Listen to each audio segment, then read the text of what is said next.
n'ont pas dormi, qui ont fait un travail élogieux pour rendre cette conférence fructueuse.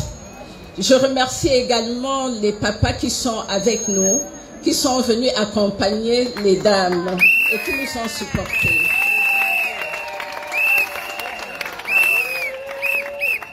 Je remercie Maman Chantal, qui a été une modératrice formidable, parce qu'avec sa modération, on n'a pas vu le temps passer. Donc, elle a aidé la soirée et c'est très important. Mes remerciements vont également à toutes ces dames qui sont venues à Fadenhouse pendant une semaine faire de la recherche.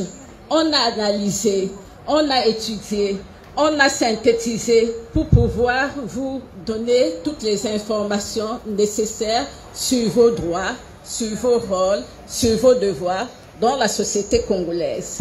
Et je crois que beaucoup vont partir édifiés. Et dorénavant, elles ne vont plus laisser que leurs droits ne soient plus respectés, ne soient pas respectés. Et ce que j'aimerais demander aux dames, qu'elles n'aient pas peur. Elles sont créées par Dieu et elles ont même des choses un peu plus supplémentaires que l'homme. Ce sont des êtres exceptionnels parce que ce sont des femmes qui donnent la vie. Okay? Même ces hommes qui ont tendance à nous maltraiter par moments, ils doivent savoir une chose, sans les femmes, ils ne peuvent pas être en vie parce que c'est nous qui les mettons au monde et ils doivent nous respecter.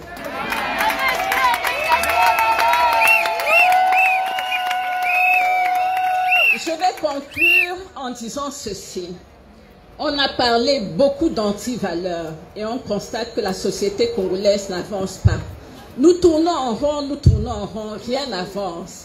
Les dames doivent prendre le contrôle des choses. Elles doivent être dans les institutions. Elles doivent être dans les secteurs économiques. Et pour y arriver, elles doivent avoir une bonne instruction. Elles doivent connaître leurs droits. Elles doivent intégrer les valeurs spirituelles. Parce que sans la crainte de Dieu, on ne peut pas avancer. On peut être des médecins. Vous voyez que les hommes qui nous dominent, qui sont au cœur des anti-valeurs, ce sont des agrégés, ce sont des ingénieurs, mais ils n'ont pas la crainte de Dieu. C'est pour cela qu'ils amènent le pays vraiment dans le gouffre. Donc je demande aux mamans qui sont là pour les contrôler, pour leur tirer l'alarme, de dire au monsieur stop. Mais pour y arriver, elles doivent connaître leurs droits, elles doivent intégrer les valeurs spirituelles, donner une éducation solide aux enfants, prier sans cesse, amener les maris dans la prière, amener les enfants dans la prière, pour qu'ils aient la crainte de Dieu. Parce que sans crainte de Dieu, je vous assure qu'on n'y arrivera pas. Parce que quand les hommes volent, quand ils prennent la victoire des gens, parce qu'ils n'ont pas peur de Dieu, si leur conscience leur interpellait en disant que non, on a quand même un Dieu qui nous regarde, c'est qu'ils n'allaient pas le faire. Donc, je vous remercie infiniment.